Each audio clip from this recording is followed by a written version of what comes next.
Alone, I want to give all praises unto Yahawah, BAHASHAM, YAHAWASHI, BAHASHAM, QADASH. Yahawah being the true name of the Heavenly Father.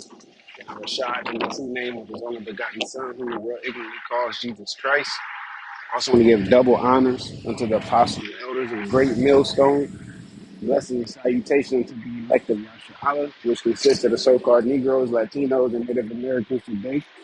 And blessings and salutation unto the hopefully elect, the brothers, the Akim out there doing this truth across the four corners of the earth, teaching and preaching on the highways and byways through the spirit of Yahweh Bashim, Hawashai, and truth and sincerity, as well as the men and women that follow, and those who might look like the other nations or of the nation of Israel and on their father's side by blood.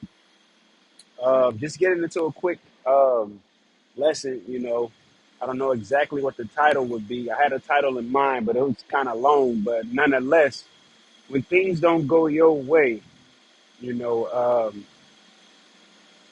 instead of being, instead of feeling some type of way that it didn't go your way, instead of being mad that it didn't go your way or angry or whatever the case is, be glad that the will of the Lord is being done, because at the end of the day, that's what matters most. Okay. I'm going to come back to this Hebrews. This Ephesians is a good read, a whole chapter. Um, it's a couple points in here.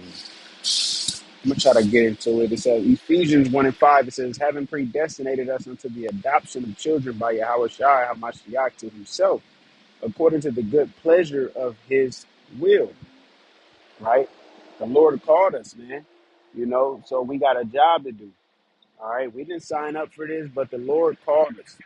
Okay. To whom much is given, much is required. So we in this, and we ought to have the conduct as we're in this. All right, to abide by his rules, abide by his ways, his laws, statutes, and commandments to our best ability.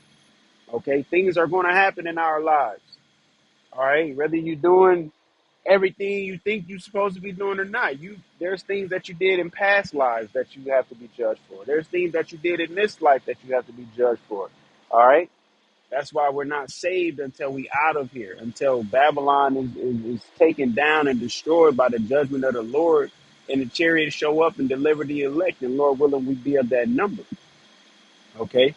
It says, to the praise of the glory of his grace, wherein he hath made us accepted in the beloved, in whom we have redemption through his blood and forgiveness of sins according to the riches of his grace, wherein he hath abounded toward us in all wisdom and prudence, having made known unto us the mystery of his will, according to his good pleasure, which he had purposed in himself, that in a dispensation of the fullness of time he might gather together in one all things in Hamashiach, both which are in heaven and which are on earth, even in him, in whom also we have obtained an inheritance, being predestinated according to the purpose of him who worketh all things after the counsel of his own will. And that's what it is. Everything's predestinated.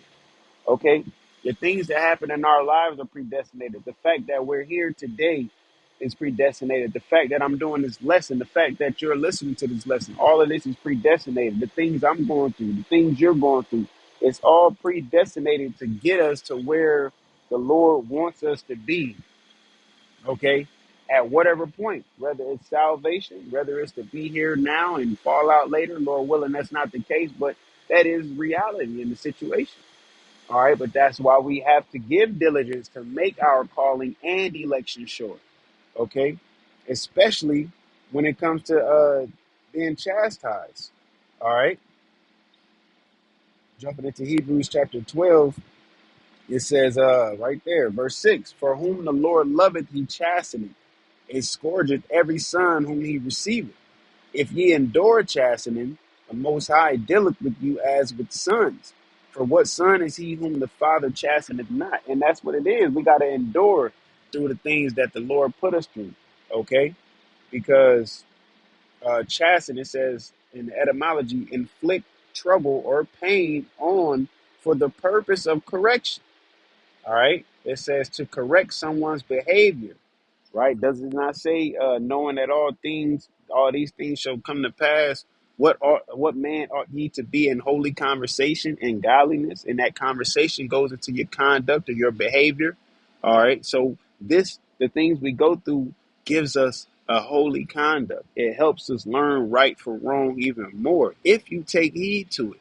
Now, if you sit here and get angry and mad that it's not going your way, then you want to do what? You're going to turn your back on the Lord. You're going to start cursing out the Lord like Job's wife asked if he was going to do. Okay?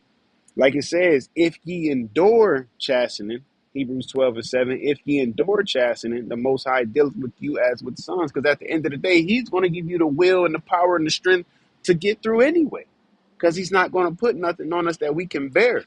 Okay? So we can't be in our feelings that it's not going our way. We just got to go according to his will. And as we're going through it, pray for the strength, all right, to continue within on whatever you have to endure. All right. It's also in the etymology of chastening. It says to punish, to chastise, now chiefly in reference to moral discipline, divine rather than corporal punishment. You know, divine, okay? Dealing with the Heavenly Father, dealing with the Lord. Hey, it's crazy because even within, I might, well, I'm going to just leave it like this. But as you can see at the bottom, it says, whom the Lord loveth, he chasteneth. And they got Hebrews 12:6 at the bottom. That's the Spirit. All right. So continuing on in Hebrews 12:8. But if ye be without chastisement, whereof all are partakers, then are ye bastards and not sons.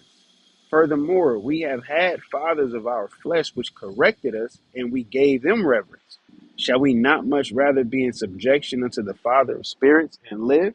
And that's what it is. We've had fathers that wanted us to go in a certain way as we was growing up, so they gave us the game, and so to speak. You know, they corrected us in measure. We might have thought this was a better idea, and they like, nah, do it this way, do it that way. This is you're my son. This is what you're gonna do. Boom, boom, boom. Well, so it is with the Heavenly Father and us that are parents out here. So it is with us and our children. All right. So just as it is with our children, our children might think they know what's best for them. Just as when we're going through things, we might think we know what's best for us. But at the end of the day, YAHAWASHI knows what's best for us. And he's going to put us in those situations to build our faith, put us in those situations that we can pray more, put us in situations that we can read more.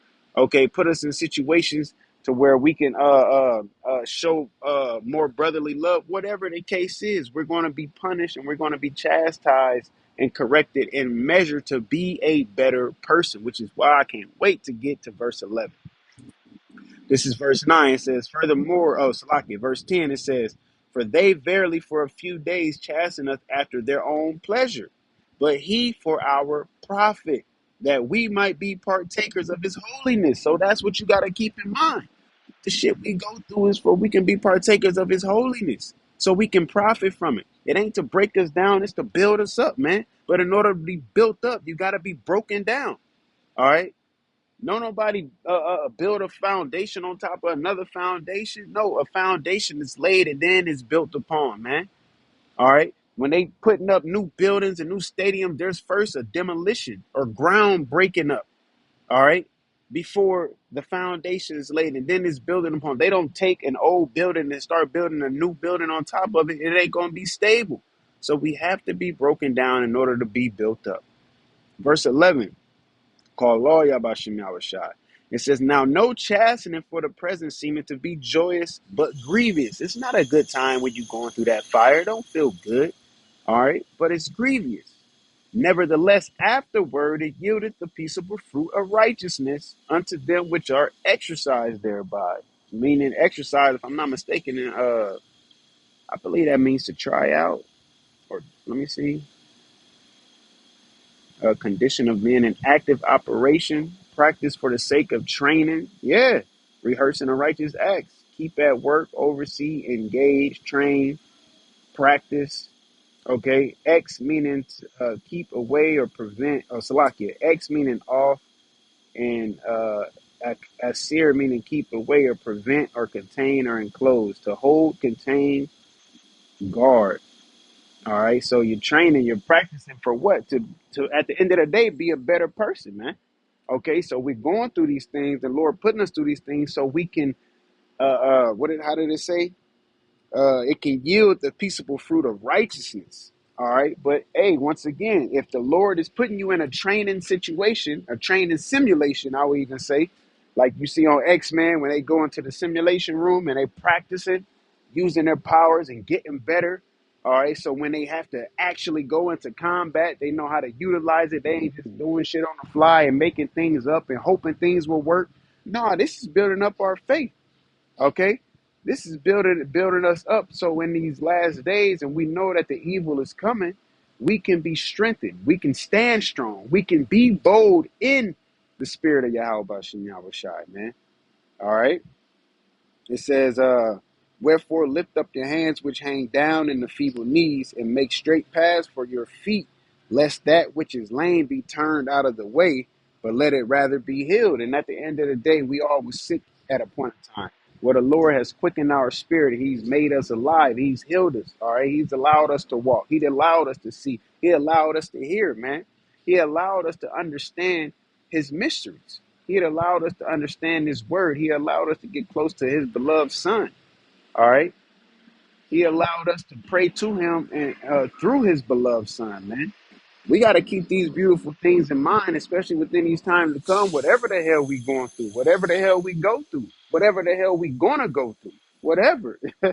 Shit, we gotta stay firm, stay solid. You know, which that's what endure means. It means to pretty much to solidify. Okay, because you're gonna be hardened in that situation. All right, to where you're unmovable. Okay. Hey, so with that, Lord willing, you was edified, and Lord willing, we are allowed to endure to the end. And once again, I want to give all praises unto Yahweh, BAHASHAM, YAHAWASHI, BAHASHAM, RAWCHAA, QADASH. Shalom.